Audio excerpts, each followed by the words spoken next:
নতুন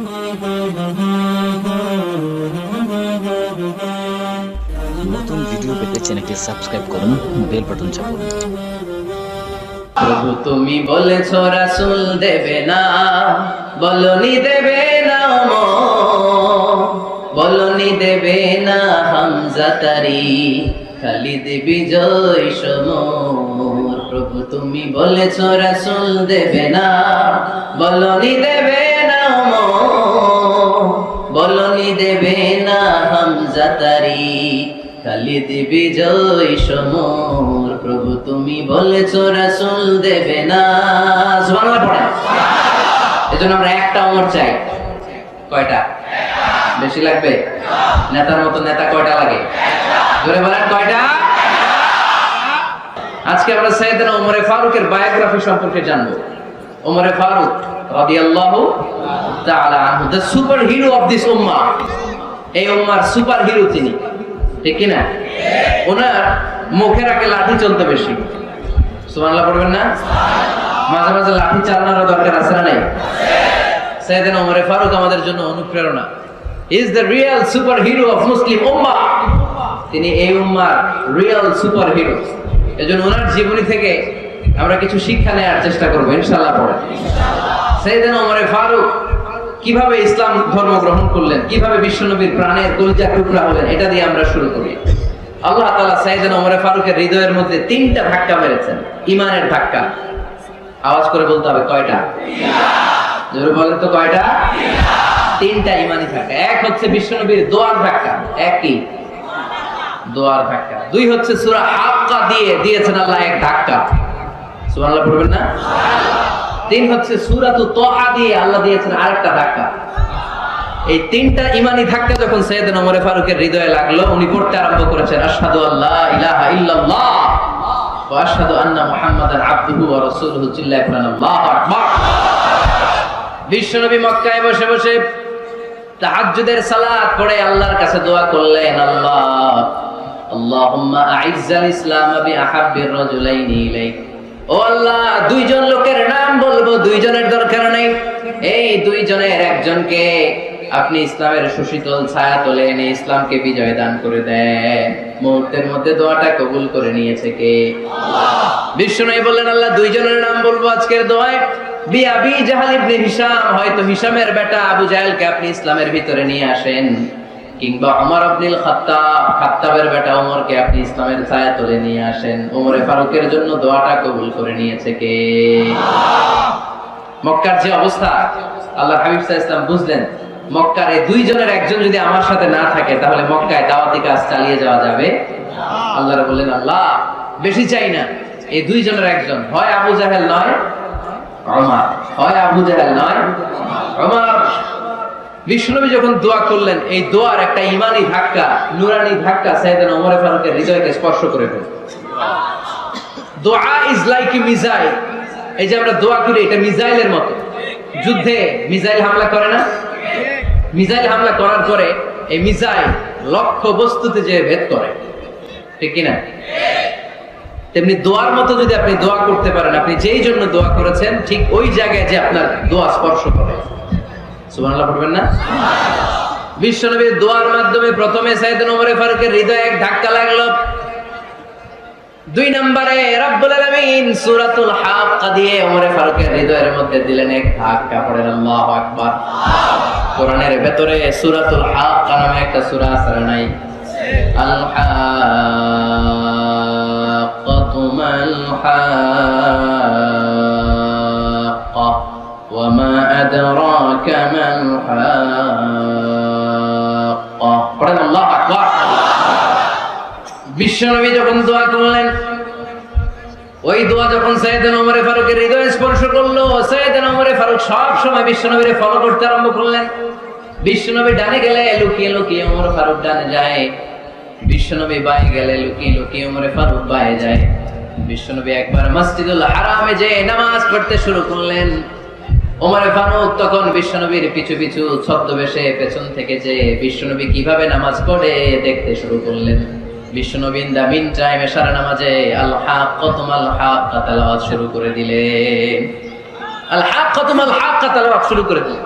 তেলাওয়াত করতে করতে বিশ্বনবী যখন তেলাওয়াত করতেছে, ওমরে ফারুক এরকম দুলতেছে আর মজা পাচ্ছে।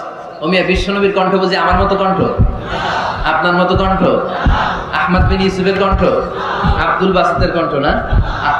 বিশ্বনবীর গলায় যে কি সুরের ঝংকার আল্লাহ দিয়েছেন, কি সুরের লহরী আল্লাহ দিয়েছেন, একবার যে শুনতো পাগল হয়ে যেত। আল্লাহু আকবার। বিশ্বনবী সূরা হাক্কা মন্ত্রমুগ্ধ তেলাওয়াতে, মন্ত্রমুগ্ধ সুর দিয়ে, মন্ত্রমুগ্ধ কণ্ঠ দিয়ে তেলাওয়াত করতে লাগলেন। এশার সালাতে ওমরে ফারুক তুলতে লাগলেন। ওমরে ফারুক যত শুনেন অবাক হয়ে যায়, যত শুনেন অবাক হয়ে যায়, যতই শুনে অবাক। কিরে? কারণ তিনি আরবি ভাষা বুঝতেন। এত সুন্দর শব্দের গাঁথনি, এত প্রাঞ্জল বর্ণনা, এত সুন্দর অন্তমিল, এটা কবিতা না হয়ে পারে না। উনি মনে মনে ভাবলেন এটা মনে হয় কবিতা, it might be poem, it could be poem. Muhammad মনে হয় কবি হয়ে গেছে, তার কাব্য প্রতিভা দিয়ে সে এটা বানিয়েছে। তা না হলে এত সুন্দর কথা, এটা কবিতা না হয়ে পারে। ইন দ্য মিন টাইম বিশ্বনবী কিন্তু দেখতেছে না যে পেছনে ওমর। বিশ্বনবী তেলাওয়াত করছিলেন। ইন দ্য মিন টাইম বিশ্বনবী পড়ছিলেন, ওমা হুয়া বিকাউলি শাইরিন কলিলাম মা তুমিনুন। এই আয়াতের অর্থ হলো এটা কোনো কবির কথা নয়, খুব অল্প সংখ্যক লোকই তোমরা ঈমান আনো। সুবহানাল্লাহ পড়ো। এটাকে বলে কোইন্সিডেন্ট। কোইন্সিডেন্ট হুট করে অনেক সময় মিলে যায়, যায় কি যায় না? আপনি একজনের কথা ভাবতেছেন, বাজারে গেলেন, বাজারে যেই দেখেন ওই লোকটা দাঁড়ায় আছে, এরকম হয় কি হয় না? কোইন্সিডেন্ট। ওমরে ফারুক মনে মনে যেটা ভাবতেছে ওই কথা দিয়ে বিশ্বনবী তেলাওয়াত করতেছে। আল্লাহু আকবার। বিশ্বনবী যে আয়াত তেলাওয়াত করছিলেন, আয়াতের অর্থ হলো এটা কোনো কবির বানানো কবিতা না, খুব অল্প সংখ্যক লোকই তোমরা ঈমান আনো। ওমরে ফারুক আটকে উঠলেন, থমকে দাঁড়ালেন। ঘটনা কি? আমি মনে মনে ভাবলাম, কি রে, এত সুন্দর কথা, এটা তো মানুষের কথা হতে পারে না, এটা নিশ্চয়ই কবিতা, কবির কথা। কিন্তু মুহাম্মদ এখন আবার পড়তেছে, ওমা হুয়া বিকাউলি শাইর, এটা কোনো শায়েরের, কবির কথা নয়।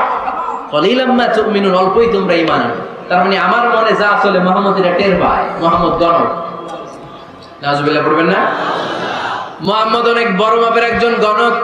মানুষের হৃদয়ে কি চলে, মনে মনে কি ভাবে, মুহাম্মদ না দেখেও বলে দিতে পারে। ইন দা মিন টাইম বিশ্বনবী পরের আয়াতে পড়লেন, ওয়ালা বিকাউলি কাহিনিন কলিলাম মা তাযাক্কারুন। এই আয়াতের অর্থ হলো এটা কোনো গণকের বানানো গণনা নয়, খুব অল্প সংখ্যক লোকই তোমরা উপদেশ হিসেবে এটাকে মানো।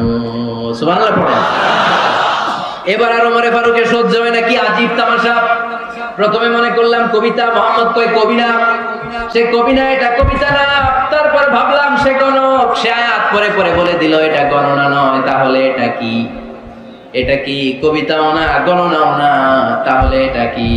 বিশ্বনবী তখন বললেন, তানজিলুম মির রাব্বিল আলামিন। সুবহানাল্লাহ পড়েন। পরের আয়াত ছিল তানজিলুম মির রাব্বিল আলামিন। এটা দুনিয়ার কোনো কবির বানানো কবিতা না, এটা কোনো গণকের গণনা না, এটা কোনো সাহিত্যিকের বানানো সাহিত্য নয়, এটা মহাবিশ্বের পরিচালক রব্বুল আলামিনের কাছ থেকে পাঠানো কিতাব কোরআন। সূরা হাক্কার ধাক্কায় ওমরে ফারুক কাইত। প্রথমে ধাক্কাটা লাগলো যে দোয়া। বিষ্ণুবী তাহাজ্জুদে কেঁদে দোয়া করলেন, আল্লাহ হয় আবু জাহেলরে দিবা নাইলে ওমরে দিবা। ওই দোয়া ওমরে ফারুকের হৃদয়ে ছোঁয়া লেগেছে। এরপর হাক্কা, সূরাতুল হাক্কা দিয়ে দিলে এক ধাক্কা। এই ধাক্কা খেয়ে উথাল পাথাল হৃদয়ের মধ্যে, হায় রে, এ কি বাণী, এ কেমন কথা, কে মুহাম্মদ? তারপরও শয়তানের ওয়াসওয়াসা আছে না নাই? আল্লাহ বলে, যতই ওয়াসওয়াসা ওমরকে দেয়া হোক, আমি ওমরে ফারুককে মুসলিম উম্মতের সেনাপতি বানিয়ে ছাড়বো, আমি সেনাপতি বানাবো। এবার 3 নাম্বার ডোজ। ডাক্তারের কাছে গেলে প্রথমে দেখবেন সিম্পল ডোজ দেয়, নরমাল ওষুধ। এটাতে কাজ না হলে ডোজ বাড়ায়, একেবারে কাজ না হলে অ্যান্টিবায়োটিক মারে, আছে না নাই? আল্লাহ প্রথমে দোয়ার ছোঁয়া লাগালেন, তারপর সূরা হাক্কা দিয়ে ধাক্কা মারলেন। এরপরে রব্বুল আলামিন বলেন, এবার 3 নাম্বার ডোজ সূরা তাহা দিয়ে আমি তোমার হৃদয়টারে উজালা বানায় দেব রে ওমর। শয়তান দিক দিয়ে ওয়াসওয়াসা, খেলা দুই দিক থেকে চলতেছে। আল্লাহ তাআলা হেদায়েতের রাস্তায় টানছে, শয়তান জাহান্নামের দিকে টানছে। ঘোষণা দেয়া হলো মক্কায়, মুহাম্মদের মাথা কেটে এনে দিলে এত এত স্বর্ণ মুদ্রা দেয়া হবে। ওমরে ফারুক রাজি হয়ে গেলেন। নাঙ্গা তলোয়ার নিয়ে বিশ্বনবীর মাথা কাটার জন্য ছুটলেন। নাউজুবিল্লাহ পড়বেন না? বনু জাহরা গোত্রের এক লোক বলে, আইনা ইয়া ওমর, কই যাও? মুহাম্মদের মাথা কাটতে যাই।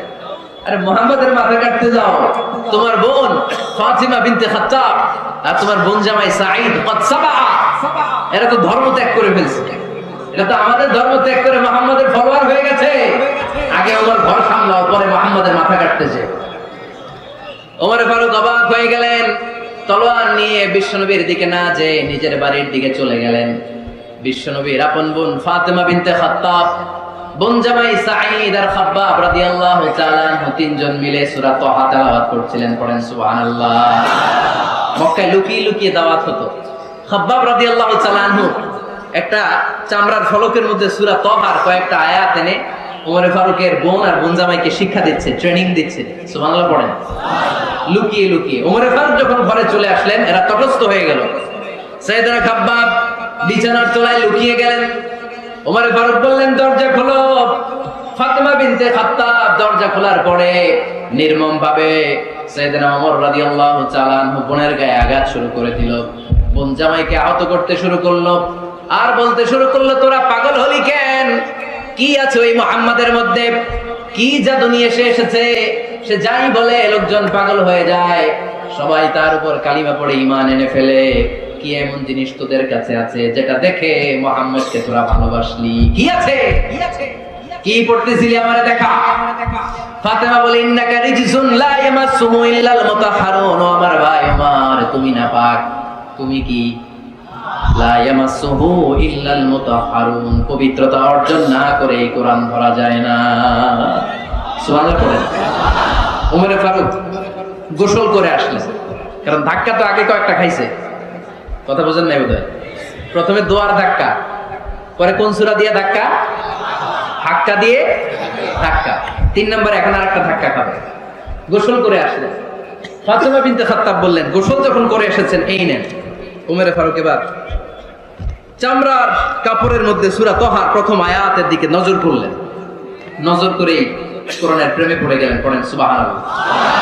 ওমর ফারুক পড়তে আরম্ভ করলেন, তাহা মা আনজালনা আলাইকাল কুরআনা লিতাশকা ইল্লা তাযকিরাতান লিমান ইয়াখশা তানজিলাম মিম্মান খালাকাল আরদা ওয়াস সামাওয়াতিল উলা। সুবহানাল্লাহ পড়েন। উনি পড়তে আরম্ভ করলেন, তাহা মা আনজালনা আলাইকাল কুরআনা লিতাশকা, এই কোরআনকে আমি তোমাদের হতভাগ্য জাতি হিসেবে দুনিয়ায় থাকার জন্য পাঠাই নাই। এটা রব্বুল আলামিনের পক্ষ থেকে এসেছে। যারা রবকে ভয় করে তাদের জন্য আছে উপদেশ। যিনি আকাশ বানিয়েছেন, জমিন বানিয়েছেন, ওই আল্লাহ তাআলা নিজেই এই কোরআন পাঠিয়েছে। আওয়াজ করে পড়তে হবে, আল্লাহু আকবার। উনি খুব ভালো আরবি জানতেন। সূরা তাহা পড়ার পরে আর ধৈর্য ধারণ করতে পারে না। ওমর ফারুক ছোট্ট বাচ্চার মতো কান্না শুরু করে দিলেন। আল্লাহু আকবার। সূরা তাহাটা হাতে নিয়ে, তলোয়ারটা হাতে নিয়ে বিশ্বনবীর দিকে ছুটতে আরম্ভ করলেন। আইনা মুহাম্মদ, কোথায় মুহাম্মদ? তোমরা আমাকে মুহাম্মাদের কাছে নিয়ে চলো। বিশ্বনবী তখন সাফা পাহাড়ের পাদদেশে দারুল আরকাম ইবনে আলকামের ঘরে লুকিয়ে লুকিয়ে কোরআনের দাওয়াত দিতেন। ওমর ফারুককে পাগলের মতো ছুটে আসতে দেখে বিশ্বনবীর চাচা হামজা ইবনে আব্দুল মুত্তালিব বলল, নবী আপনি পালান। ওই যে খাত্তাবের বেটা ওমর আপনাকে অপমান করার জন্য, আক্রমণ করার জন্য তেড়ে এসেছে। সাহাবীরা বললেন, নবী আপনি পালিয়ে যান, আমরা সামাল দেব। বিশ্বনবী বললেন, না আমি পালাবো না, বরং তোমরা সরে যাও। ওমর ইবনে খাত্তাবকে আমার দরবার পর্যন্ত আসতে দাও। আমার তো মনে হচ্ছে ওই যে তাহাজ্জুদের নামাজ শেষে চোখের পানি ছেড়ে যে আমি আল্লাহর কাছে দোয়া করেছি, আজকে আমার ওই দোয়াটা কবুল হতে শুরু করেছে। আমার তো মনে হচ্ছে আমার দোয়া কবুল হবে, আসতে দাও। ওমর ফারুক এসে বললেন, আশহাদু আল্লা ইলাহা ইল্লাল্লাহ ওয়া আশহাদু আন্না মুহাম্মাদান আবদুহু ওয়া রাসূলুহু, আমি সাক্ষ্য দিলাম আল্লাহ ছাড়া কোনো ইলাহা নাই, নিশ্চয়ই আপনি আল্লাহর প্রেরিত বান্দা এবং রাসূল। পড়েন সুবহানাল্লাহ। ওমর ফারুক যখন কালিমা শাহাদা পড়ে মুসলমান হয়ে বিশ্বনবীর হাতে হাত রাখলেন, নমুসলিম সাহাবীদের মধ্যে খুশি আর আনন্দের বন্যা বয়ে গেল। নমুসলিম হাতে গোনা সাহাবারা আল্লাহর প্রশংসা করলেন। বিশ্বনবী সাইয়েদনা ওমর ফারুককে জড়িয়ে ধরলেন। ওমর ফারুক আবার বিশ্বনবীরে বললেন, নবী গো আলাসনা আলাল হক, আমরা কি সত্যের উপরে আছি নাকি আমরা ভুলের উপরে আছি? বিশ্বনবী বললেন বালা নাহনু আলাল হক, আমরা এই সত্যের উপরে আছি। সুবহানাল্লাহ। আলাসনা আলাল হক, নবী আমরা কি সত্যের উপরে নাই? হ্যাঁ অবশ্যই ওমর তুমি সত্যের উপরে আছো। ওমরে ফারুক বললেন তাহলে ফাফিমাল ইখতিফা, তাহলে লুকায় লুকায় আর দাওয়াত দেব কেন? আমি তো কালিমা পড়ে ফেলছি, আসেন আমার সাথে বের হই। ফাফিমাল ইখতিফা, আর লুকায় লুকায় কেন? আসেন আমরা বাইরে বের হই। বিশ্বনবী বললেন ওমর এটা মাক্কি জীবন, এখানে আমরা একটু গোপনে গোপনে দাওয়াত দিতে চাই। ওমরে ফারুক বলে না, আমার দায়িত্ব, আমি একটা মিছিল দিতে চাই নবী। আল্লাহর নামের তাকবীর দিতে দিতে দারুল আরকাম থেকে শুরু করে মসজিদুল হারাম পর্যন্ত একটা মিছিল দিয়ে আমি মক্কা কাঁপায়া দেব। অনুমতি দেন। বিশ্বনবী দিতে চায় না। ওমর ফারুক অনেক বোঝানোর পরে স্বল্প পরিসরের একটা অনুমোদন পাওয়া গেল বিশ্বনবী সাল্লাল্লাহু আলাইহি ওয়াসাল্লামের কাছ থেকে। কিন্তু মিছিল যে দিবে, মিছিলের জন্য লোকের দরকার আছে না নাই? এখানে লোক নাই, আমি একাই মিছিল দিতেছি। এটা জমবে, মিছিল জমবে। খুঁজে উনি 11 জন মুসলিম সাহাবা পেলেন। কয়জন? ওমরে ফারুক বললেন 11 জনই সই। এই 11 জন নিয়ে আমি আল্লাহর নামে তাকবীর দেব। 2 লাইন করলেন। কয় লাইন? 2 লাইন। পেছনে 6 জন, আর এই লাইনের নেতা বানালেন বিশ্বনবীর চাচা হামজাকে রাদিয়াল্লাহু তাআলা আনহু। আর সামনে 5 জন, তার আগে দাঁড়ালেন উনি নিজেই। তাহলে 6 6 12। বললেন এই 2 লাইনই আমরা তাকবীর দিতে দিতে, বেশি না, এই দারুল আরকামের ঘর থেকে, আপনারা জানেন যে সাফা মারওয়া এখন যে সাই হয়, এই সাফার পাদদেশে ছিল দারুল আরকামের ঘর। উনি বলেন এখান থেকে ওই যে কাবার গিলাফ দেখা যায়, কাবার গিলাফ পর্যন্ত আমরা এই তাকবীর নিয়ে ওখানে যাব। সুবহানাল্লাহ পড়বেন না? ওখানে উনি দাঁড়িয়ে ছোট্ট একটা ভাষণ দিয়েছিলেন। উনি বলেছিলেন মান আরাদা আন তাসকুলা উম্মু ওয়া ইয়াতামা ওয়ালাদু ওয়া তারমিলা যাওজাতুহু ফালিয়াসুদ্দানি। খেয়াল করে শুনেন, কান দুইটা খরগোশের কানের মতো খাড়া করেন। উনি এক বাক্যের একটা ভাষণ দিলেন। ভাষণ দিতে জানলে বড় ভাষণ দেওয়া লাগে না। এক বাক্যের ভাষণ দিয়ে গোটা বিশ্বকে ঝাঁকুনি মারা যায়। চিল্লায় বলো ঠিক কিনা? ওমর ফারুক এক বাক্যের একটা ছোট্ট ভাষণ দিলেন। মান আরাদা আন তাসকুলা উম্মু, কে আছো মায়ের এই মক্কায়, কে আছো মায়ের বুক খালি করতে চাও? ইয়াতামা ওয়ালাদু, কে আছো বাচ্চাগুলারে, নিজের সন্তানগুলোরে এতিম বানাতে চাও? কে আছো তারমিলা যাওজাতুহু, নিজের স্ত্রীকে বিধবা বানাতে চাও? ফালিয়া সুদ্দানি, বুকের পাটা থাকলে আমি ওমর রে থামাও। ফালিয়া সুদ্দানি, দেখি মক্কায় কার এত বড় বুকের পাটা? কে আছো মায়ের বুক খালি করতে চাও, সন্তান এতিম বানাতে চাও, স্ত্রীকে বিধবা বানাতে চাও? ফালিয়া সুদ্দানি, পারলে আমারে ঠেকাও। এই বলে উনি আল্লাহু আকবার, আল্লাহু আকবার, আল্লাহু আকবার বলে স্লোগান শুরু করে দিলেন। এক এক স্লোগানে মক্কার মরুজমিন থারথার করে কাঁপতে আরম্ভ করল। এই মিছিল মক্কার কেউ দেয়। মিছিলের আওয়াজ শুনে আবু জাহেল বাইরিস, উতবা বাইরিস, শাইবা, ওয়ালিদ ইবনে মুগীরা সব বের হয়েছে। কি রে, আমার এলাকায় এত বড় স্লোগান, কার এত সাহস? বের হয়ে দেখে মিছিলের সামনে ওমর। ওমরে দেখে দিছে এক দৌড়। কারণ ওমরে ফারুককে থামানোর মতো বাপের বেটা মক্কায় দ্বিতীয়টা কেউ ছিল না। আওয়াজ করে বলেন ঠিক কিনা? ওমরে ফারুক আল্লাহু আকবার, আল্লাহু আকবার বলে স্লোগান দিতে দিতে মসজিদুল হারামের ভিতরে ঢুকে গেল। কাবার গিলাফ ধরার পরে সেদিন মিছিল থেমেছে। ওই আল্লাহর নামের স্লোগান সেদিন কেউ থামাতে পারে নাই, কিয়ামত পর্যন্ত কেউ থামাতে পারবে না। চিল্লায় বলো ঠিক কিনা?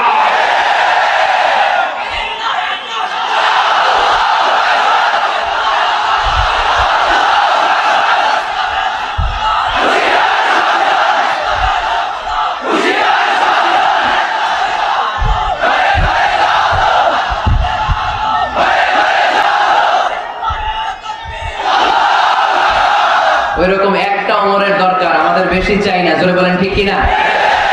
দাও খোদা দাও আমায় আবার ওমর দারাজ দিল, দাও খোদা দাও আমায় আবার ওমর দারাজ দিল, দাও আলীর মতো বীর সেনানি, আলীর মতো বীর সেনানি জাগাতে নিখিল,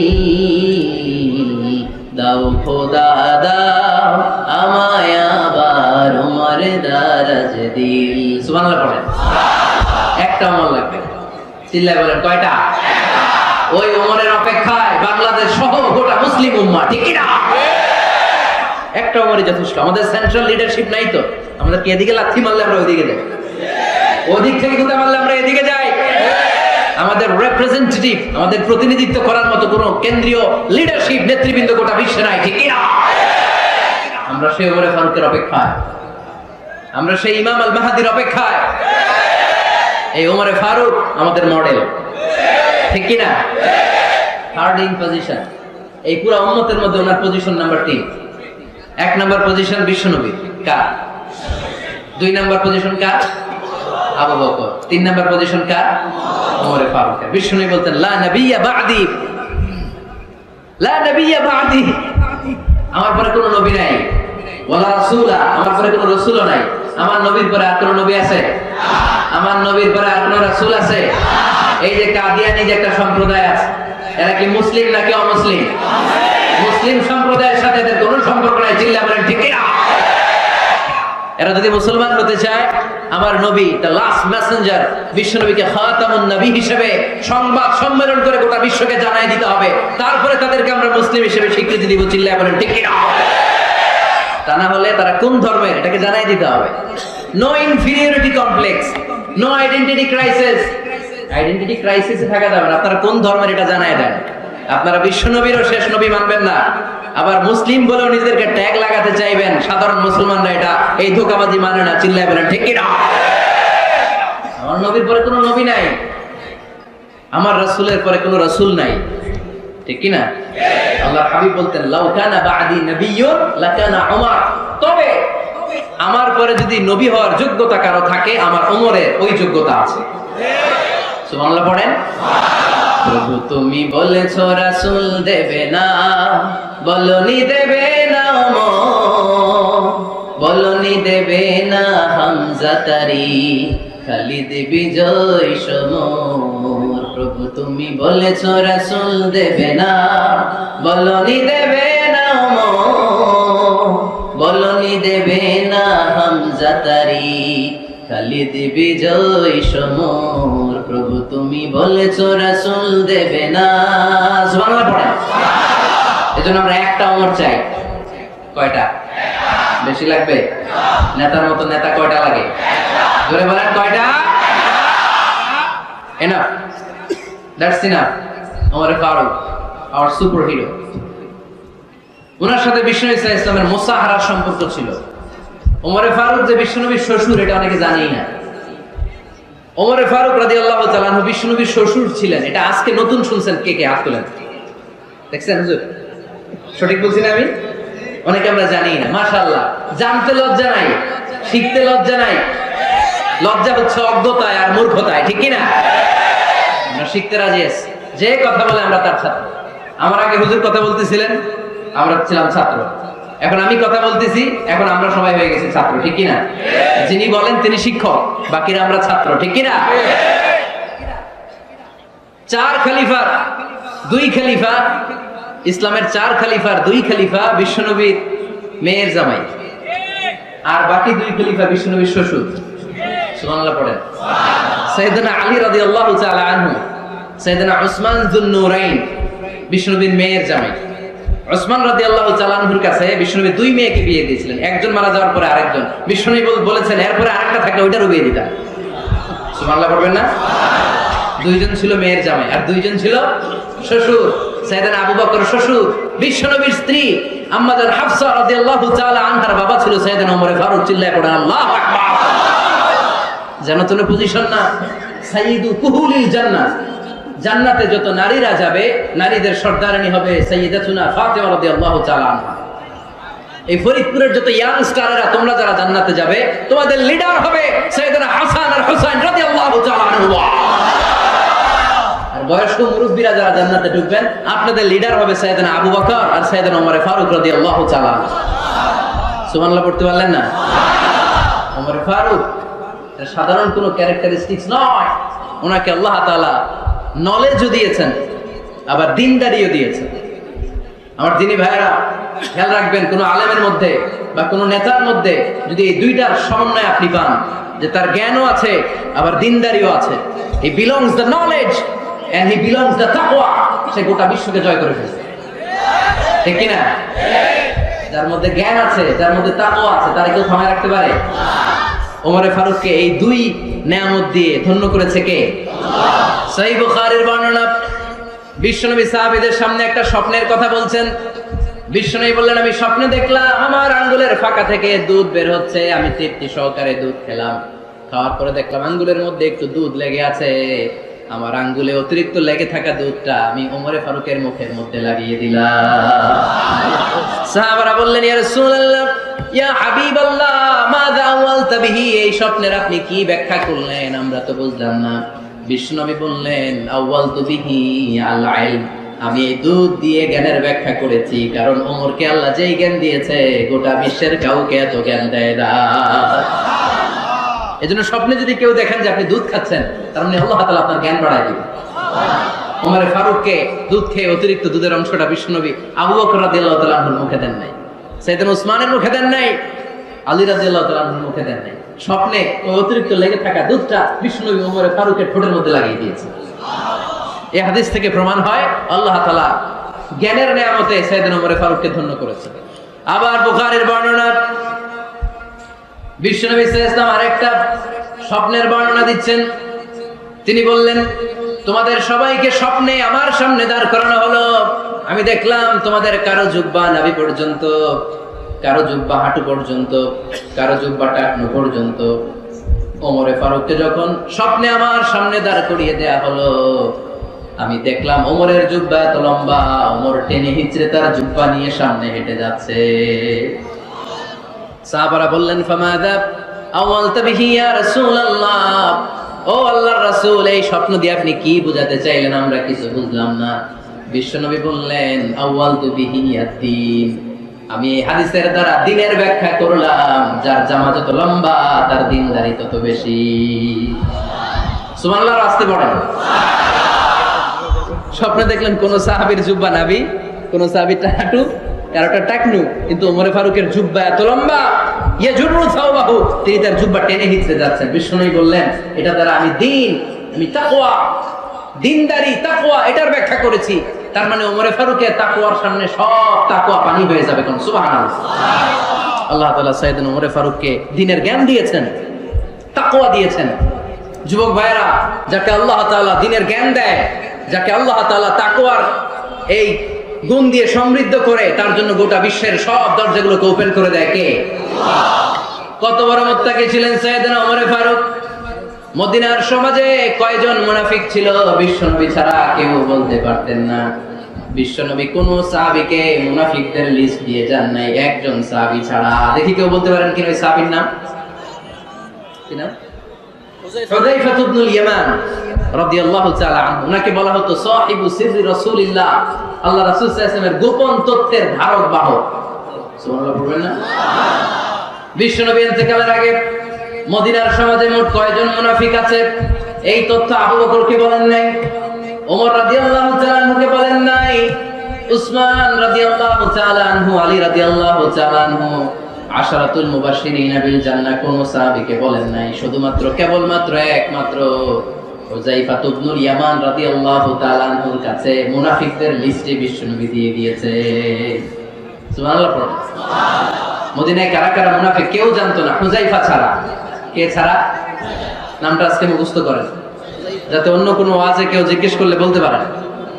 মুনাফিকদের লিস্ট যে সাহাবীর কাছে বিশ্বনবী দিয়ে গিয়েছিলেন, সাহাবীর নাম কি নাম? নামটা কেমন লাগে? ভালো লাগে? অনেকে আমার জিজ্ঞেস করে, হুজুর আমার ছেলে হবে আগামী মাসে, একটা নাম দেন। নাম দিয়ে দিলাম হুযায়ফা। যাদের হবে ছেলে, এলাকায় যাদের নেক্সট কয়েক মাসে ছেলে হবে, খালি হুযায়ফা চলবে। কি চলবে? ভাল লাগে? নামটা ভাল লাগে? রাইখেন, অনেক সুন্দর না? উনি জানতেন মুনাফিক কারা। দেখেন ওমরে ফারুকের তাকওয়ার লেভেলটা কত হাই। ওমরে ফারুক একদিন হুযায়ফা রাদিয়াল্লাহু তাআলা আনহুর কাছে গেলেন, যে বললেন, হুযায়ফা, বিশ্বনবী ইন্তেকালের আগে মুনাফিকদের নামের লিস্টটা কারো কাছে দেয় নাই, আমার জানা নাই, সাইয়েদনা আবু বকরের জানা নাই, কোন সাহাবীর জানা নাই, তুমি ছাড়া। আমি তোমার কাছে জানতে চাই, আমি ওমরের নামটা ওই মুনাফিকদের খাতায় আছে কিনা আমার একটু বলো। আমার ওমরের নামটা ওই মুনাফিকদের লিস্টিতে একটু আছে কিনা, নামটা একটু বলো। যদি থাকে আমি ভালো হয়ে যাব, আমি নেফাকি দূর করে পাক্কা মুমিন হতে চাই। আমার নাম যদি মুনাফিকের লিস্টে থাকে আমি তো শেষ। হুযায়ফা চোখের পানি ছেড়ে দিয়ে বলে, আমিরুল মুমিনিন, কেমন প্রশ্ন করলেন আপনি? আপনি বিশ্বনবীর শ্বশুর, এই উম্মতে আপনার পজিশন 3 নাম্বার।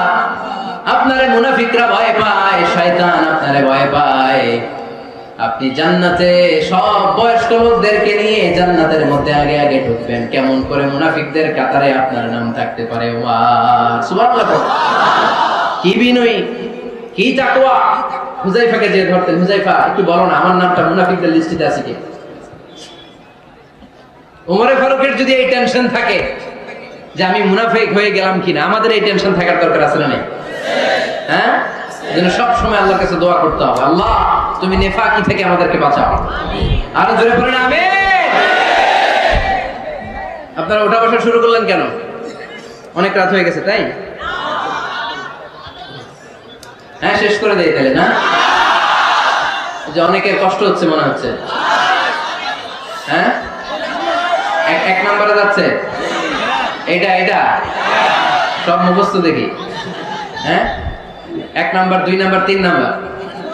1 নাম্বার হইল পেশাবখানা, 2 নাম্বার পায়খানা, 3 নাম্বার নাকি এটা?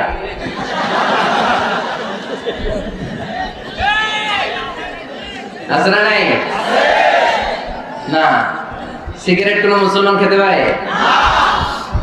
সিগারেট হয় টোবাকো প্ল্যান্টস থেকে, তামাক পাতা। ফরিদপুরে চাষ হয় নাকি? হয়। কোন থানায় হয় বেশি?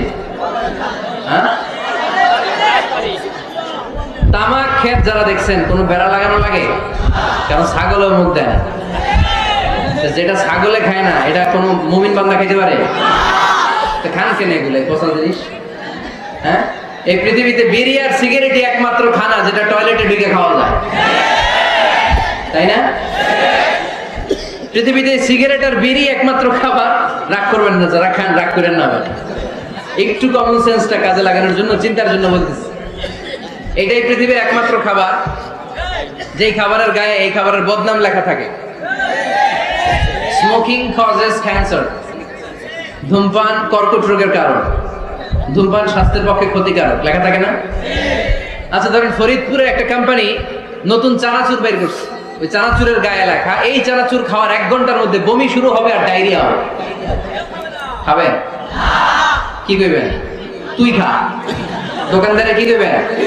তুই খা, তোর বমি হোক, তোর 14 গোষ্ঠীর ডায়রিয়া হোক, আমি টাকা দিয়ে এগুলো কিনবো না, ঠিক কি না? কারণ এই প্রোডাক্টের গায়ে এই প্রোডাক্টের বদনাম লেখা, এটা আমরা কিনবো কেন? কিন্তু সিগারেটের উপরে সিগারেটের বদনাম লেখা থাকার পরও আমরা খাই, টয়লেটে বসে খাই। এটার মধ্যে একটা পয়জন আছে, এটাকে বলে স্লো পয়জন, নিকোটিন। এটা আপনার লাং, ফুসফুসকে শেষ করে দিবে, স্লো পয়জন। সিগারেট খাওয়া অনেকটা আত্মহত্যা স্বামী। বিষ খেলে সাথে সাথে মরে, সিগারেট খেলে ধুকে ধুকে মরে। আর সিগারেট থেকেই হেরোইন, গাঁজা, ফেন্সিডিল, ইয়াবা, ম্যারিজুয়ানার পথে মানুষ পথ বাড়ায়, পা বাড়ায়, তাই না? এগুলো খাবেন না। বলে নিজেকে স্বেচ্ছায় ধ্বংসের দিকে ঠেলে দিও না। জীবনটা অনেক সুন্দর, জীবনটা অনেক রঙিন, আল্লাহ দেয় জীবনটাকে উপভোগ করার দরকার আছে না? নেই? এই জন্য সিগারেটকে এই ফরিদপুরের প্রোগ্রাম থেকে আমরা আজকে নো বলে দিলাম।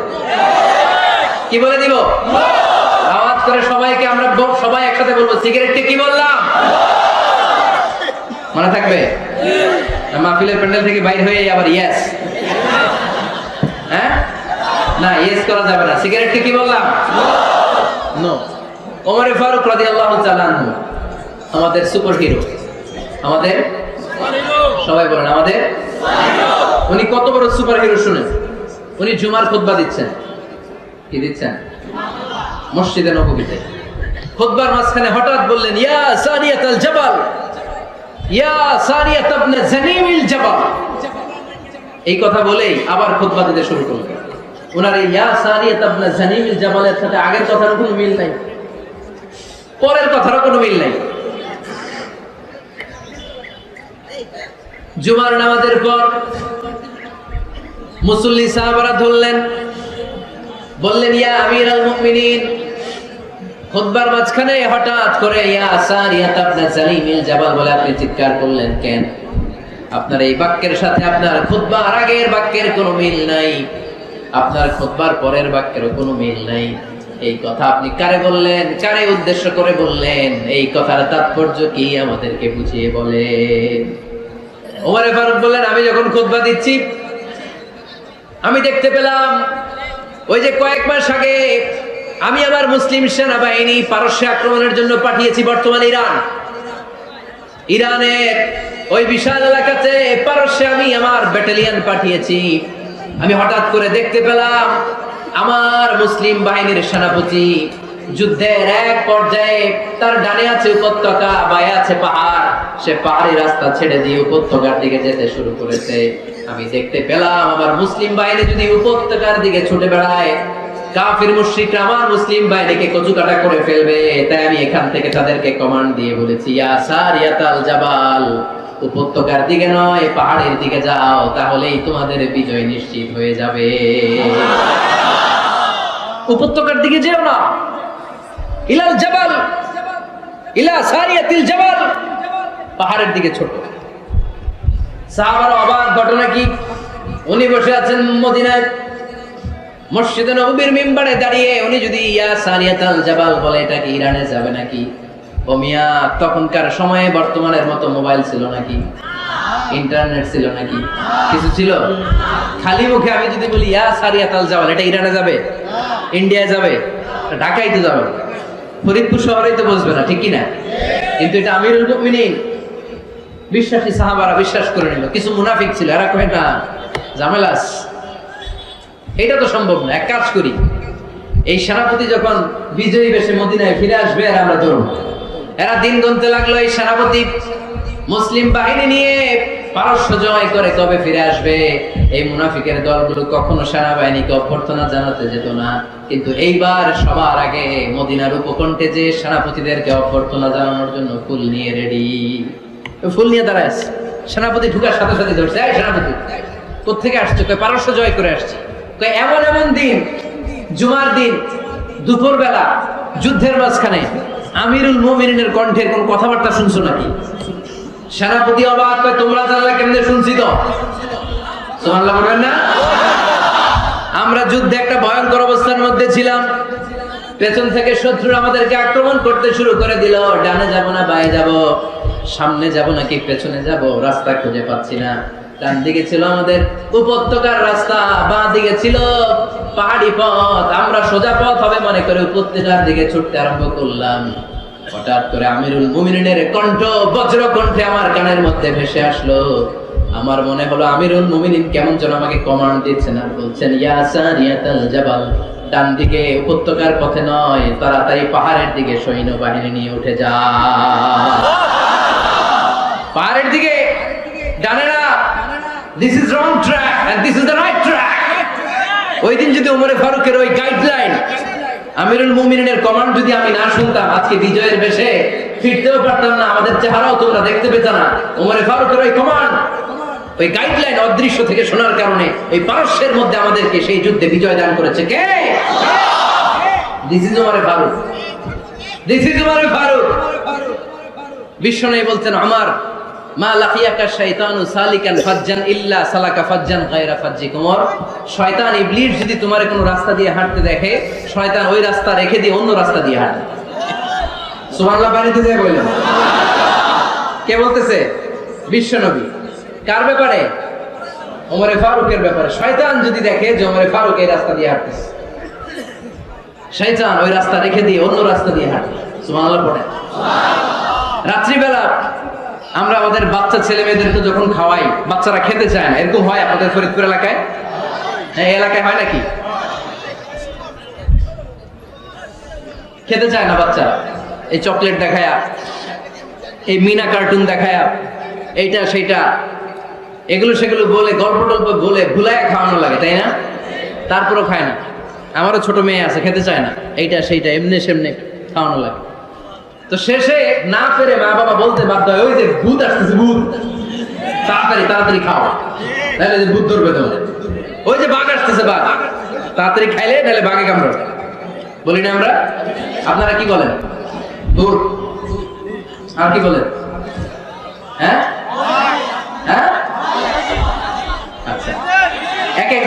আমরা বলি ভূত আসবে, বাঘ খাবে, ভাল্লুক খাবে, তাড়াতাড়ি খাও। মদিনাতে যখন ওমরে ফারুক আমিরুল মুমিনিন, মদিনার মায়েরাও বাচ্চাদেরকে খাওয়াতে পারতো না, ছোট্ট মেয়েদেরকে খাওয়াতে পারতো না, খাওয়া নিয়ে যন্ত্রণা করতো।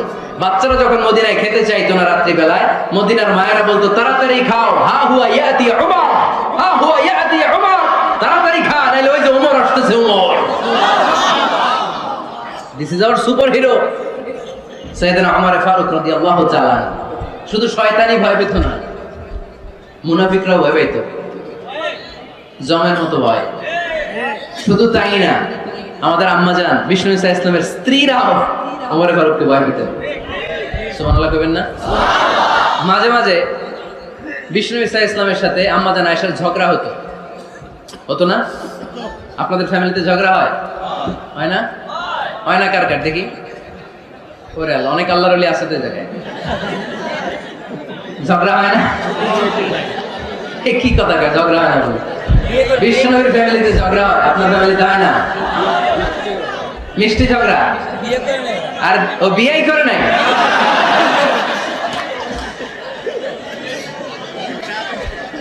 ঝগড়া তো হবেই, দাম্পত্য জীবনের মজাটাই তো এখানে।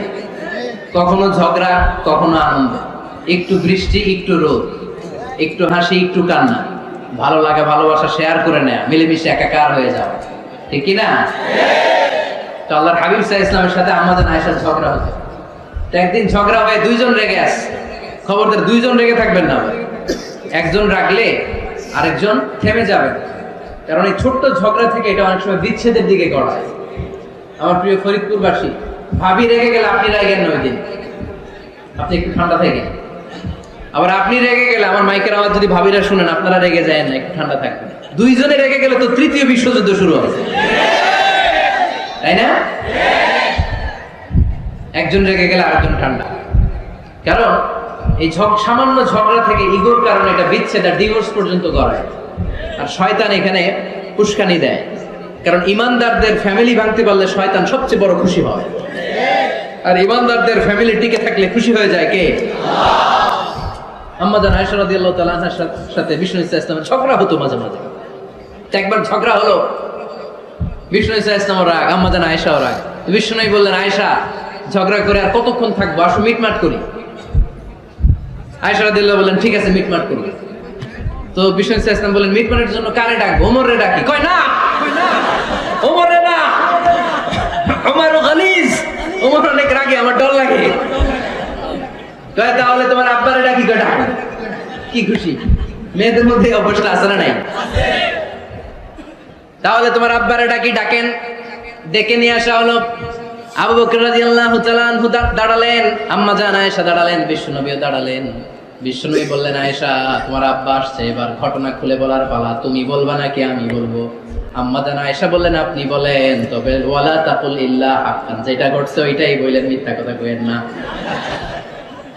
আবু বকর রাদিয়াল্লাহু তাআলা রেগে মেগে আগুন, কি এই কথা তুমি কেমন করে বলো?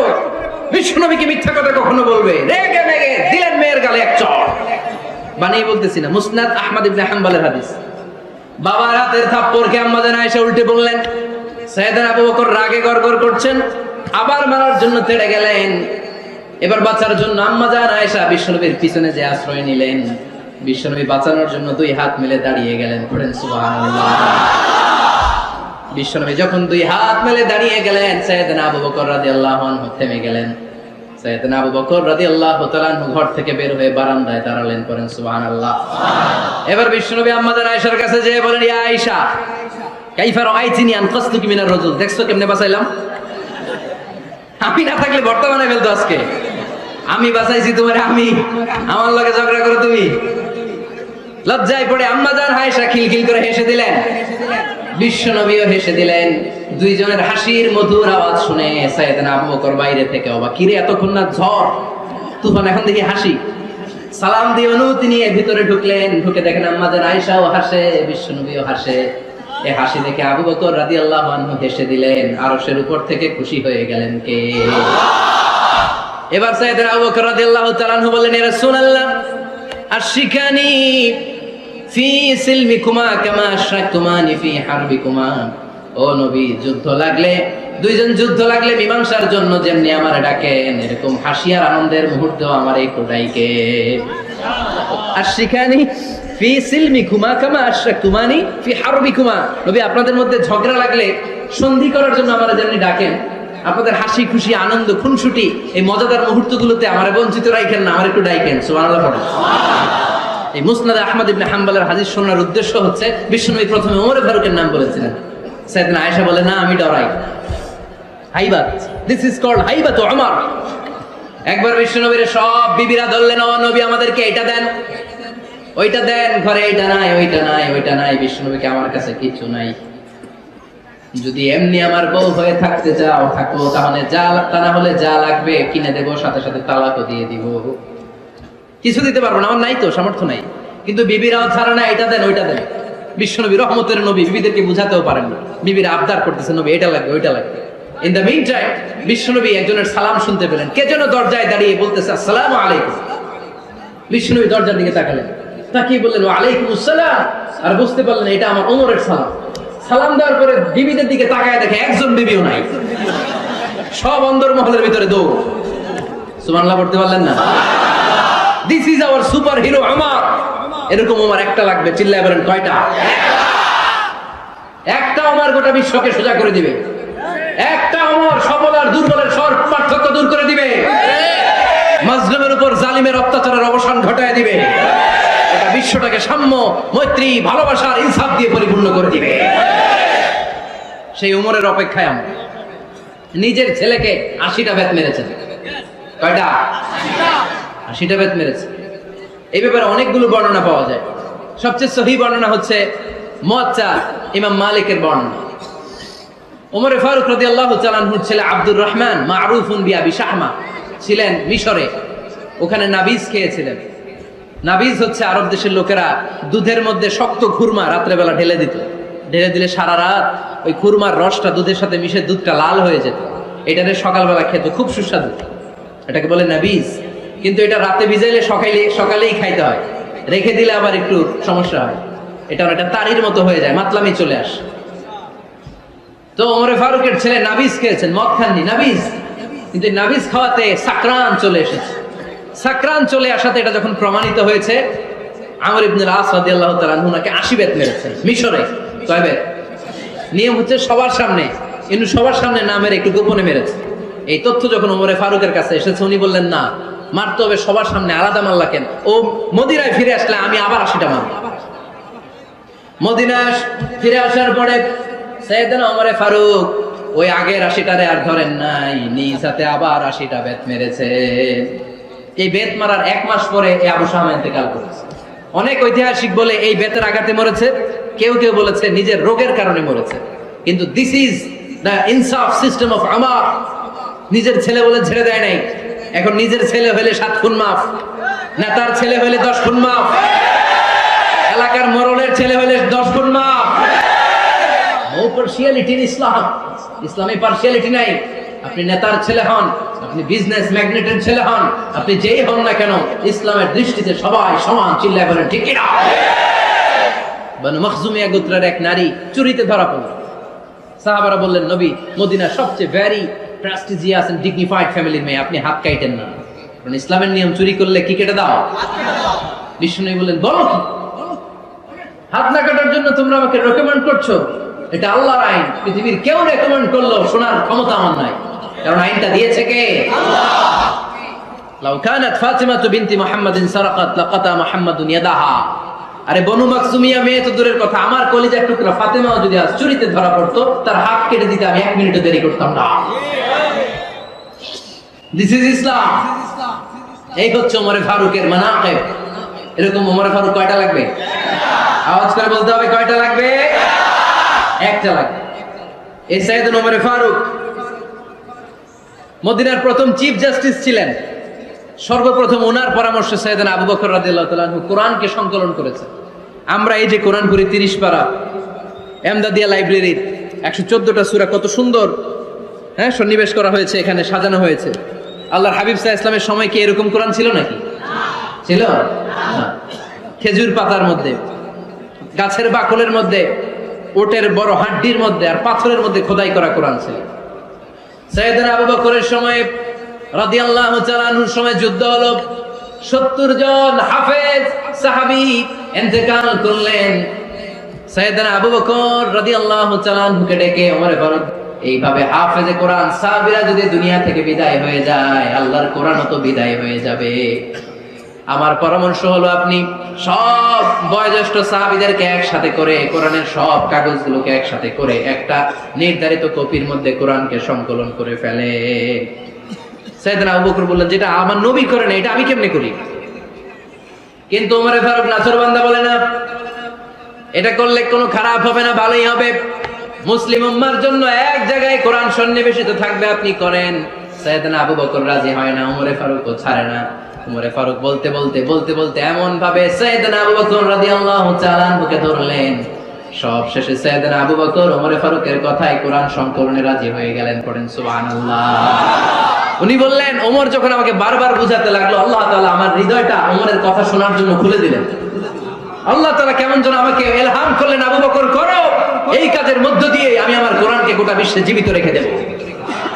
This is Umar. এই যে আমরা হিজরি সনের যে আমরা গণনা করি, এই হিজরি সনের প্রবর্তক হচ্ছে সাইয়েদনা ওমর ফারুক। সুবহানাল্লাহ নাই? আমাদের মনোযোগ আছে না গেছে? কই ঘুমাই গেলেন মনে হয়? তাকবীর দেন তো একজন আওয়াজ করে।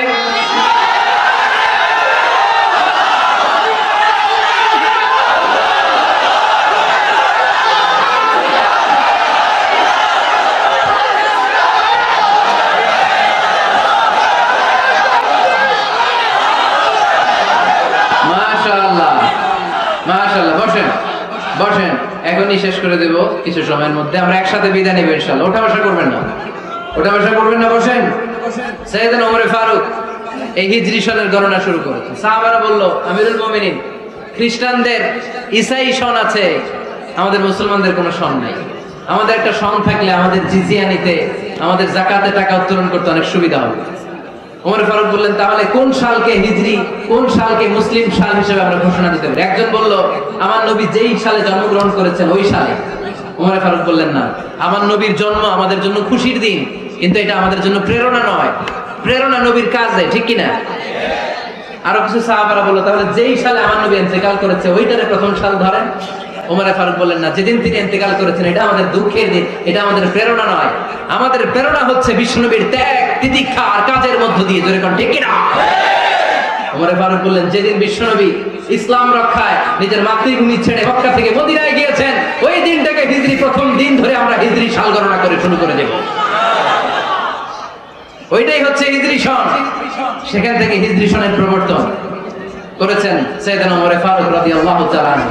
এই যে স্টেট গভর্নমেন্ট, এই যে প্রিজন, জেলখানা, ক্যান্টনমেন্ট, সচিবালয়, গণভবন, বঙ্গভবন, মুক্তিযোদ্ধাদের ভাতা, রাষ্ট্রীয় ভাতা, এই সব নিয়ম কানুন সাইয়েদনা ওমর ফারুক তার রাষ্ট্রীয় আমলে তিনি নিজে করেছেন। চিল্লায় পড়েন আল্লাহু আকবার। মুসলমানদের আলাদা কারেন্সি, নিজস্ব মুদ্রা ব্যবস্থা নিজে চালু করেছেন। সৈনিকদের মধ্যে যারা বিবাহিত, প্রতি 6 মাস অন্তর 1 মাসের ছুটি কাটাতে তারা ফিরে আসবে, সাইয়েদনা ওমর ফারুক চালু করেছেন। চিল্লায় আওয়াজ করে পড়েন আল্লাহু আকবার। এই যে আমরা 20 রাকাত সালাতুত তারাবি পড়ি রমাদানে, পড়েন না আপনারা? এটা সাইয়েদনা ওমর ফারুক চালু করেছেন। সুবহানাল্লাহ পড়তে পারলেন না? কোরআনে মোট 22টা আয়াত আছে যেখানে সাহাবারা ইনডিসিশনে ভুগছিলেন। বিশ্বনবীর মত একটা, ওমর ফারুকের মত আর একটা। এই 22 জায়গায় আল্লাহ তাআলা বিশ্বনবীর মতের পক্ষে আয়াত নাজিল না করে ওমর ফারুকের মতের পক্ষে কোরআনের আয়াত নাজিল করে। আওয়াজ করে পড়েন আল্লাহু আকবার। এদিকে উঠলেন কেন আপনারা? যারা উঠছেন আমার দিকে তাকান। ঢুকতেছে, বাইরে থেকে ঢুকতেছে, বাইরে থেকে লোকজন ঢুকতেছে ভিতরে, কিছু ভিতরে ঢুকতেছে, কিছু বাইরেতেছে না?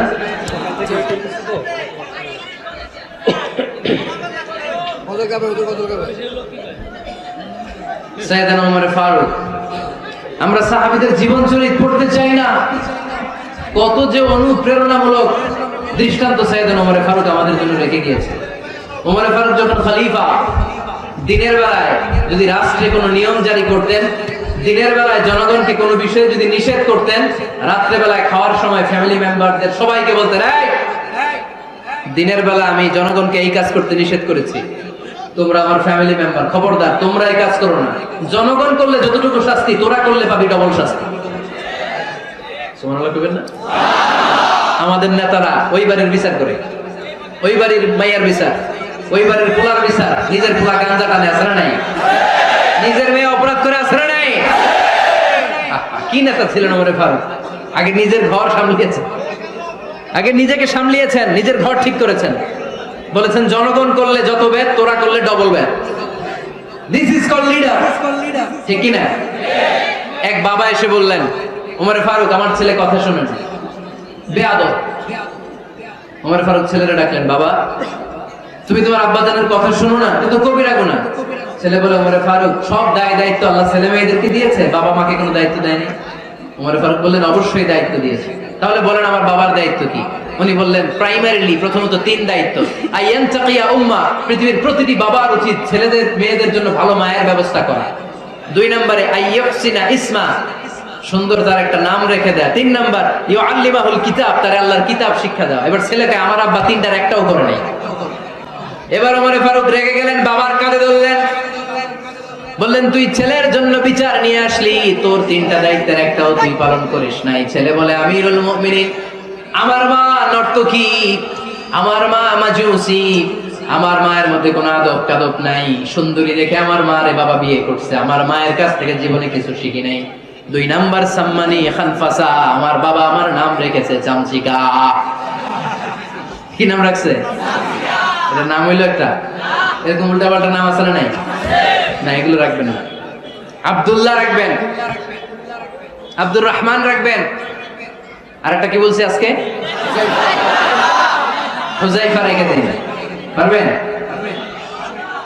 ওয়ালাম ইউআল্লিমনি হারফাম মিন কিতাবিল্লাহ, আমিরুল মুমিনিন শুধু তাই না, আল্লাহর কোরআনের একটা অক্ষর আমার বাবা কোনোদিন আমারে শিক্ষা দেয় না। ওমর ফারুক রেগে গেলেন, এবার বাবার কান্দে ধইরা মারতে শুরু করলেন, তুই ফুলার নামে বিচার নিয়ে এসেছিস, তোরে মার দিমু আগে। এরকম নেতার দরকার আছে না নাই? মদিনায় এক লোক তার বউরে রাগের চোটে 100 তালাক দিয়ে ফেলছে। কয় তালাক দেয়ার নিয়ম কয়টা? দিছে কয়টা? এবার স্ত্রী কাঁদতে কাঁদতে এসে বলে, আমিরুল মুমিনিন দেখেন, আমার স্বামী আমারে রেগে মেগে 100 তালাক দিছে। ওমর ফারুক বললেন, দইরা নিয়ে এটা নিয়ে আসা হলো। ওমর ফারুক বললেন, কয়টা তালাক দিয়েছো? কয় 100টা। কেন দিছ? কয় মাথা গরম আছিল। এরকম আছে না? তালাক দেওয়ার সময় সব তালাক, তুই তালাক, তোর মা তালাক, তোর বোন তালাক, সব তালাক। তালাক দিবে ওয়াইফ রে, দিতেছে সবাই রে। ওমর ফারুক বললেন, দিবে 3টা, 100টা দিলা কেন? কয় মেজাজ গরম ছিল। কয় দাঁড়া, আত-তালাকু মিন শাআইরিল্লাহ, তালাক হচ্ছে আল্লাহর দেয়া বিধানের একটা নিদর্শন, এটা নিয়ে তুই খামখেয়ালি করলি। আমার রায় শোন, আমার রায় হচ্ছে 3 তালাকে তোর বউ তালাক, বাকি 97 তালাক তোর পিঠের উপরে পড়বে। এরকম বিচারের দরকার আছে না নাই? এরকম দৃষ্টান্তমূলক বিচার যদি বাংলার জমিনে দেয়া হতো, আর কোন নারী ধর্ষিতা হতো, আর কোন নারীকে অ্যাসিড মারা হতো, আর কোন নারী যৌতুকের জন্য কান্না করত, একটা আমল লাগবে, বেশি না। কয়টা লাগবে? তিনি গভর্নর সিস্টেম চালু করেছিলেন, governor system, Islamic state. Bahrain, Yemen, মিসর, কুফা, বসরা, মক্কা, মদিনা, এই 7 জায়গায় 7 জন গভর্নর পাঠিয়েছেন। তাদের থেকে তথ্য নিতেন। এই গভর্নর সিস্টেম উনি বানিয়েছেন। সাইয়েদনা আমর ইবনে আল-আস রাদিয়াল্লাহু তাআলা আনহুকে পাঠিয়েছেন মিশরে। মিশরে একটা দৌড় প্রতিযোগিতা হতো। ওই দৌড় প্রতিযোগিতায় আমর ইবনে আল-আস রাদিয়াল্লাহু তাআলা আনহুর ছেলে অংশগ্রহণ করেছে, কিন্তু এক মিশরি ওই দৌড় প্রতিযোগিতায় চ্যাম্পিয়ন হয়ে গেছে, রানার্স আপ হয়েছে আমর ইবনে আল-আসের ছেলে। এবার মিশরি ফার্স্ট আর গভর্নরের ছেলে সেকেন্ড। রাগের চোটে আমর ইবনে আল-আসের ছেলে ওই মিশরির মাথার মধ্যে কয়েকটা বাড়ি মেরেছে। মিশরি বলে, আমার মাল্লা কেন? তুমি খেলায় পারো না, আমারে মাল্লা কেন? কয়, আনা ইবনুল আকরামিন, আমি গভর্নরের পোলা, আমি যা বলবো এটাই হবে, আমার উপরে কথা নাই। মিশরি ওইখানে আর ঝগড়া বাঁধায় নাই, মনে দুঃখ নিয়ে মদিনায় চলে আসলেন। এসে বললেন, আমিরুল মুমিনিন, আপনি আমর ইবনুল আস রাদিয়াল্লাহু তাআলা আনহুকে মিশরের গভর্নর বানিয়ে পাঠিয়েছেন। একটা প্রতিযোগিতায় আমি চ্যাম্পিয়ন হয়েছি, ওনার ছেলে হয়েছে রানার আপ। কেন সে চ্যাম্পিয়ন হতে পারে নাই? এই কারণে আমার মাথায় লাঠি দিয়ে 3টা বাড়ি মেরেছে। বিচারটা দিছে কার দরবারে? কথা বুঝেন নাই বোধহয়? ওমর ফারুকের দরবার। ওমর ফারুক বললেন, তাই আগামী বছরের অমুক তারিখ আমি সব গভর্নরদেরকে ডেকে হিসাব নেই, তো ওই দিন তুই থাকবি, পারবি না? বিষ্ণু বলে, পারবো মানে অবশ্যই পারবো। ওই দিন 7 রাজ্য থেকে 7 গভর্নর হাজির, গভর্নরদের ছেলেরাও হাজির, মিশরীয় হাজির। 7 গভর্নরের কাছ থেকে 7 এলাকার খোঁজ খবর নেওয়ার পরে ওমরে ফারুক বললেন, আইনাল মিসরি, মিশরী লোকটা কই, এদিকে আয়। মিশরী সামনে আসার পরে বলল, আমর ইবনুল আস, তুমি মিশরের গভর্নর, তোমার ছেলে সহ তুমি আসো। আমর ইবনুল আস এসে সামনে বসে রইলেন। এবার বললেন, আমর ইবনুল আসের ছেলে, তুমি নাকি ইবনুল আকরামিন গভর্নরের ছেলে, তুমি যা বলবা মিশরে নাকি তাই হবে, তোমার নাকি অনেক দাপট। নিজে একটা লাঠি এনে মিশরীর হাতে দিয়ে বললো, এবার তোর মাথায় যতটা মারছে তুই ততটা গুনে গুনে মার, আমি দেখবো। আমর ইবনুল আস দেখবে, আমর ইবনুল আসের ছেলেরে তুই এখানে মার। সে বলতেছে, থাক, আপনি বলছেন এতেই যথেষ্ট, মারা লাগবে না, আমি মাফ করে দিলাম। ওমরে ফারুক বলল, খবরদার, মার মার ওর মাথার মধ্যে। মিশরী ওমরে ফারুকের ধমক শুনে ভয়ে ভয়ে 3টা বাড়ি মারল। এই বাড়ি মারা দেখেও ওমরে ফারুকের হৃদয় ঠান্ডা হয় নাই। লজ্জায় আমর ইবনুল আস, বয়স হয়ে গিয়েছে সাহাবা, মাথা তখন টাক, মাথায় চুল নাই, লজ্জায় মাথাটা হেট হয়ে মাথাটা নিচু করে রেখেছে। এবার রাগের চোটে ওমরে ফারুক বললেন, এবার আমর ইবনুল আসের টাক মাথার মধ্যে একটা মার। মার! কেন ছেলেকে শিক্ষা দিতে পারে নাই? ইয়া আমর ইবনুল আস, মাতা জাআলতুমুন নাস আবিদা, তোমরা কখন মিশরীদেরকে নিজেদের দাস বানায় নিলা? ওয়াকাদ ওয়ালাদাতুহুম উম্মুহুম আহরারা, আর ওদের মায়েরা তো ওদেরকে স্বাধীন সন্তান হিসেবে প্রসব করেছে। মানুষদের উপর ক্ষমতাগিরি করার জন্য গভর্নর পাঠাই নাই। খবরদার, জনগণ তাদেরকে দেখভাল করার জন্য তোমাদেরকে পাঠানো হয়েছে, তাদের উপর কোনো অত্যাচার করার জন্য নয়। চিল্লায় বলেন ঠিক কি না? এরকম নেতা কয়টা লাগবে? কয়টা? ওই নেতার নাম কি? ওমর। হ্যাঁ, হুয়া ইয়াতি ওমর। 22 জায়গায় বিশ্বনবী কয় একটা, ওমরে ফারুক বলে আরেকটা। আল্লাহ বলে, বিশ্বনবী আপনার পক্ষে আমি আয়াত নাজিল করতে পারলাম না, আমি ওমরের পক্ষে নাজিল করে দিলাম। বিশ্বনবী বলতেন, ইন্না লিকুল্লি উম্মাতিন মুহাদ্দাস, সব উম্মতের মধ্যে, সব নবীর উম্মতের মধ্য থেকে একজন করে আল্লাহ তাকে মুহাদ্দিস বানাতো। মুহাদ্দিস না, মুহাদ্দাস। মুহাদ্দাস মানে এমন লোক যিনি যা ভাবতো ওই ভাবনাটাই আল্লাহ আয়াত হিসেবে নাজিল করে দিতেন। বিশ্বনবী বললেন, আমার উম্মতের মধ্যে মুহাদ্দাস হচ্ছে সাইয়েদনা ওমর। মদিনার সবচেয়ে বড় মুনাফিকের নাম আব্দুল্লাহ ইবনে উবাই ইবনে সালুল, সব মুনাফিকদের সরদার। কিন্তু এই মুনাফিকের ছেলেটা হলো পাক্কা ইমানদার। এই ছেলের নাম হলো আব্দুল্লাহ। আওয়াজ করে বলেন, ছেলের নাম কি? আব্দুল্লাহ ইবনে উবাই ইবনে সালুল, মুনাফিক সরদার যখন ইন্তেকাল করলো, সাইয়েদনা আব্দুল্লাহ রাদিয়াল্লাহু তাআলা আনহু বিশ্বনবীর কাছে এসে চোখের পানি ছেড়ে ডেকে বলে, নবী আপনিও জানেন, আমিও জানি, মদিনার সবাই জানে আমার আব্বা মুনাফিকদের সরদার, কিন্তু আমার মন তো মানে না, আমার তো পিতা, আমার তো বাবা লাগে, আমার তো মন মানে না। আপনিও জানেন মুনাফিক, আমিও জানি মুনাফিক। নবী আপনার দরবারে কিছু আমি চাই না, আপনার গায়ের একটা জামা দেন, আপনার জামাটা পরিয়ে আমার বাবারে দাফন দিব। এর উসিলায় যদি আমার আব্বারে আল্লাহ মাফ করে দেয়, দয়ার নবী মায়ের নবী জামা খুলে দিয়ে দিলেন। পড়েন সুবহানাল্লাহ। আব্দুল্লাহ রাদিয়াল্লাহু তাআলা আবার আবদার করলেন, নবী জানি আমার বাবা মুনাফিক, কিন্তু আমার তো বাবা, আপনার দরবারে ফরিয়াদ, আপনি নিজে যে আমার বাবার জানাজার নামাজের ইমামতি করবেন। দয়ার নবী মায়ের নবী জানাজার নামাজে যেতে চাইলেন। ওমরে ফারুক বললেন, নবী না, খবরদার, আপনি উবাই ইবনে সালুলের জানাজায় যাবেন না। বিশ্বনবী জোর করে যেতে চাইলেন। সাইয়েদনা ওমরে ফারুক বিশ্বনবীর জামা পেছন থেকে টেনে ধরলেন। আল্লাহু আকবার! টেনে ধরলেন, যাবেন না আপনি। ওমরে ফারুকের হাত থেকে হ্যাচকা টান মেরে জুব্বা টান দিয়ে বিশ্বনবী জানাজায় চলে গেলেন। রব্বুল আলামিন আয়াত নাজিল করলেন, ইস্তাগফির লাহুম আও লা তাস্তাগফির লাহুম ওয়া ইন তাস্তাগফির লাহুম ৭০ মাররাতান ফালান ইয়াগফিরাল্লাহু লাহুম। নবী গো, একবার নয়, দুইবার নয়, ৭০ বারও যদি এই মুনাফিকের জন্য আপনি ক্ষমা চান, তার জন্য ক্ষমা নাই, তার জন্য আছে জাহান্নাম। ওয়ালা তাকুম, আপনি যাবেন না আলা কবরি, কখনো তাদের জানাজায় যাবেন না। এই যে একটা ভুল করে ফেলছেন, এটা এবারই শেষ, এরপরে আর যাবেন না। সাইয়েদনা ওমর ফারুকের পক্ষে আল্লাহ তাআলা কোরআনের আয়াত নাযিল করে দিলেন। চিল্লায়ে পড়েন আল্লাহু আকবার। এভাবে 22টা জায়গায় ওমরে ফারুক যা বলেছে এটা নিয়ে একটা আলাদা আলোচনা হইতে হবে, আলাদা একটা আলোচনা লাগবে যে 22টা আয়াতে আল্লাহ তাআলা বিশ্বনবীর পক্ষে কোরআনের আয়াত নাজিল না করে সাইয়েদনা ওমর ফারুকের পক্ষে আয়াত নাজিল করেছেন। চিল্লায় পড়েন সুবহানাল্লাহ। ওই ওমর ফারুককে আমাদের মডেল বানানোর দরকার আছে না নাই? ওই ওমর ফারুকের জীবনী আমাদের ছেলে মেয়েদেরকে পড়ানোর দরকার আছে না নাই? আমাদের ভবিষ্যৎ প্রজন্ম এগুলো জানে না। ওরা সালমান খান দেখে বড় হয়, ওরা শাহরুখ খান দেখে বড় হয়, ওরা ঋত্বিক রোশনকে দেখে বড় হয়। ওরা মনে করে যে এরাই বড় সুপার হিরো। আমাদের যে কত বড় সুপার হিরো আছে এরা জানেই না। নতুন প্রজন্মের কর্ণকহুরে সাইয়েদনা ওমর ফারুকের ইতিহাস পৌঁছে দেওয়ার দরকার আছে না নাই? ওমর ফারুকের ইন্তেকালের ঘটনাটা বলেই আমরা মোনাজাতের দিকে যাব। শুনবেন? শুনতে চান? উনি স্বপ্নে দেখলেন একটা লাল মোরগ ওনাকে 3টা ঠোকর মেরেছে। কয়টা? উনি জুমার নামাজে জিলহজ মাসের শেষ সপ্তাহে জুমার নামাজে বললেন যে একটা লাল মোরগ 3টা ঠোকর মেরেছে। মুগীরা ইবনে শুবা রাদিয়াল্লাহু তাআলা আনহুর দাস আবু লুলু আল মাজুসি, এই লোকটা খঞ্জর বানাতে পারত। মুগীরা রাদিয়াল্লাহু তাআলা আনহুর দাস। মুগীরা প্রতিদিন 4 দিরহাম করে চার্জ করত, যেহেতু দাস। সে এসে বিচার দিল, আমিরুল মুমিনিন মুগীরা আমার থেকে বেশি টাকা চায়, জুলুম করে। ওমর ফারুক বললেন, তাই? তুমি কি কাজ জানো? বলে, আমি খঞ্জর বানাতে জানি। বাড়ি কই? পারস্য। আরে তুমি খঞ্জর বানাতে জানলে তো 4 দিরহাম অনেক কম, সে তো আরো বেশি টাকা নেওয়া দরকার ছিল তোমার থেকে। আবু লুলুর এই কথা পছন্দ হয় নাই। সে কয়, ওমর তুমি সবারে দয়া দেখাও আর আমার ক্ষেত্রে কঠিন নিয়ম বানাইলা, দাঁড়াও এই নিয়ম তোমার আমি দেখাবো। এই রাগে সে বাড়িতে যে একটা খঞ্জর বানালো। কি বানালো? খঞ্জর চিনেন? ছোট্ট ছুরি।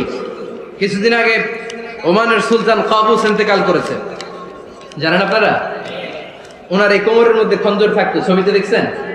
আরব শাহেক যারা সুলতান আমির, কোমরে কি থাকে? ছোরা থাকে, খঞ্জর। সে বাসায় যে একটা খঞ্জর বানালো, যেই খঞ্জরের 2 মাথা, লাহু রাসান ওয়া মাকবাদাতুহু ফি ওয়াসাতি, আর ধরার হ্যান্ডেলটা মাঝখানে, এদিকেও ছুরি এদিকেও ছুরি, যাতে এইভাবে মারা যায়। সে ধার দিতে লাগলো আর বলল, ওমর দাঁড়াও তোমার আমি দেখাবো। ওমর ফারুক মসজিদে নববীর ইমাম, ফজরের নামাজের সময় এ আবু লুলু আল মাজুসি বুরনুস পরে, চাদর পরে, লুকিয়ে লুকিয়ে, সে অগ্নি উপাসক, মুমিন নয়। ওমর ফারুককে অ্যাটাক করার জন্য গেলেন মসজিদে নববীতে। ওয়াকানু ইউসাল্লুনা বিগালাস, তখন ওনারা অন্ধকারে নামাজ পড়ত। নামাজের সময় যখন হলো, লুকিয়ে লুকিয়ে প্রথম কাতারে ওমর ফারুকের পিছনে মুয়াজ্জিনের পাশেই দাঁড়ালো, হাতে খঞ্জর। ইকামত হলো, ওমর ফারুক সালাত শুরু করলেন, ফজরের সালাত। আল্লাহু আকবার। নামাজ শুরু করলেন, সূরা ফাতিহা বললেন। আরেকটা সূরা যখন পড়তে যাবেন, in the meantime Abu Lulu এই খঞ্জর নিয়ে ওমর ফারুকের বুকের মধ্যে 3টা স্টেবিং করলেন। একটা মারলেন নাভির নিচে, মারার সাথে সাথে পাকস্থলী কেটে গেল। আরেকটা মারলেন পাজরে, পাজর ছিঁড়ে গেল। 3টা মারার পরে ওমর ফারুক বললেন, কাতালানি আল কালব, এক কুকুর আমাকে মেরে ফেলেছে। পেছন থেকে এক সাহাবীকে টান মেরে সামনের দিকে নিয়ে গেলেন, তুমি নামাজের ইমামতি করো। আর ওমর ফারুককে বাকিরা ধরাধরি করে পেছনে নিতে আরম্ভ করলেন। আর এই আত্মাই আক্রমণ যে করেছে, সে কাতারের মাঝখান দিয়ে যেতে আরম্ভ করলো আর 2 দিকে ছুরি মারতে আরম্ভ করলো। 13 জন সাহাবীর গায়ে ছুরি মেরেছে, 7 জন সাহাবা স্পট ডেথ, জায়গায় মৃত্যু। এই ভয়ঙ্কর অবস্থা দেখে এক সাহাবী বুরনুস, এক ধরনের জুব্বা আছে মাথাওয়ালা, অনেকে জ্যাকেট পরছেন না এরকম মাথাওয়ালা, লম্বা জুব্বা আছে, আরবরা শীতে পরে মাথাওয়ালা। এই মাথাওয়ালা জুব্বা বের করে এক সাহাবী জালের মতো তার দিকে উড়ায় মারল। ওই বুরনুসের মধ্যে পেঁচিয়ে আবু লুলু মাটিতে পড়ে গেল আর সুইসাইড করে ফেলল, নিজের বুকে নিজে মেরে আত্মহত্যা। যে সাহাবীকে ইমামতির জন্য দাঁড় করালেন, উনি ছোট্ট সূরা দিয়ে প্রথম রাকাতে সূরা আল কাউসার, দ্বিতীয় রাকাতে সূরাতুল ইখলাস দিয়ে নামাজ শেষ। ওমর ফারুক বেহুশ। ওমর ফারুক কি? হ্যাঁ, বেহুশ। সবাই কান্নাকাটি করতেছে, সবাই দেখতে গেলেন, এখন হুঁশ ফিরে না। মুখের মধ্যে, মুখ খুলে রাষ্ট্রের চিকিৎসক মুখের মধ্যে দুধ দিলেন, ওই নাভি দিয়ে দুধ বের হয়ে যায়, পাকস্থলী কেটে ওখান দিয়ে দুধ বের হয়ে যাচ্ছে। তারা বললো, ওনারে বাঁচানো সম্ভব না, দেখেন হুঁশ ফিরে কিনা। হুঁশ ফিরলে ওনার পরে কে আমির হবে, উনি যেন প্যানেল ঠিক করে দিয়ে যায়। সবাই তাকিয়েছে ওমর ফারুকের চোখের দিকে। আল্লাহর মেহেরবানিতে ঘন্টা খানিক পরে উনি চোখ খুললেন। চোখ খোলার পরেই বলেন নাই, ও মা আমি মরে যাই। চোখ খোলার পরে উনি বলেন নাই, কে বললো আমারে। চোখ খোলার পরে উনি বলেন নাই, আমার পরে নেতা কে হবে। চোখ খোলার পরে সর্বপ্রথম কথাটি ছিল আসল্লান নাস, আমার নেতৃত্বে যে ফজরের নামাজটা শুরু হয়েছিল এটাকে ঠিকমতো তোরা পড়েছিলি? আমার নেতৃত্বে যে ফজরের জামাত শুরু হয়েছিল সেটা ঠিকঠাক মতো সমাপ্ত হয়েছিল কিনা আগে বল। আসল্লান নাস, নামাজটা হয়েছে কিনা বল। সুবহানাল্লাহ বলতে পারলেন না? This is Umar, hour super hero. নেতা অনেকগুলো লাগে না, এরকম নেতা একটাই যথেষ্ট যে গোটা বিশ্বকে কাঁপায় দিতে পারে। চিল্লায় বলো ঠিক কিনা? আমরা চাই আমাদের ছেলেগুলো উমরে ফারুকের মতো বড় হোক। আমরা চাই আমাদের ছেলে মেয়েগুলো খাব্বাব, খুবাইব, সাইয়েদনা আলী, উসমান, আবু বকর রাদিয়াল্লাহু তাআলা আনহুর অনুসরণে বড় হোক। ঠিক কিনা? আমরা একটা ওমর চাই যিনি আমাদেরকে সালাতের শিক্ষা দিয়ে গিয়েছেন, ইন্তেকালের আগে বলেছেন সাল্লান নাস। এজন্য আমরা যেন নামাজ কখনো নষ্ট না করি। আল্লাহর জমিনে দ্বীন বাস্তবায়ন আসাদুহুম ফি আমরিল্লাহি ওমর রাদিয়াল্লাহু তাআলা আনহু এত কঠোর কেউ ছিলেন না। তাই দ্বীন বাস্তবায়নে আমরা যেন কাউরে ছাড় না দেই। সবার আগে আল্লাহর দ্বীন, সবার আগে আল্লাহর কোরআন, সবার আগে আমার ইসলাম। ঠিক কিনা? চাইলেই কেউ এদেশ থেকে ইসলামরে মিটাই দিতে পারবে না। যে দেশে আল্লাহু আকবার ধ্বনির সাথে সাথে সূর্য উঠে যায়, আল্লাহু আকবার ধ্বনির সাথে সাথে সূর্য ডুবে যায়, সে দেশে আর কিছু থাকবে না, থাক আমার ইসলাম থাকবেই। আর কিছু থাকবে না, থাক আমার কোরআন থাকবেই। সে ইসলামের সাথে থাকতে রাজি আছেন তো? কোরআনের সাথে থাকতে রাজি আছেন তো?